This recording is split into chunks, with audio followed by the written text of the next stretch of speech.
நேசங்களா நீ குழந்தை என்றால் நான் தொட்டிலா தாலாட்டா நீ தூக்கம் என்றால் நான் மடியா தலையணையா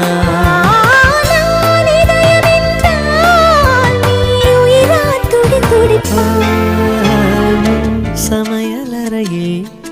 நானும் சர்க்கரையா நீ படிக்கும் அறையில் நான் கண்களா புத்தகமா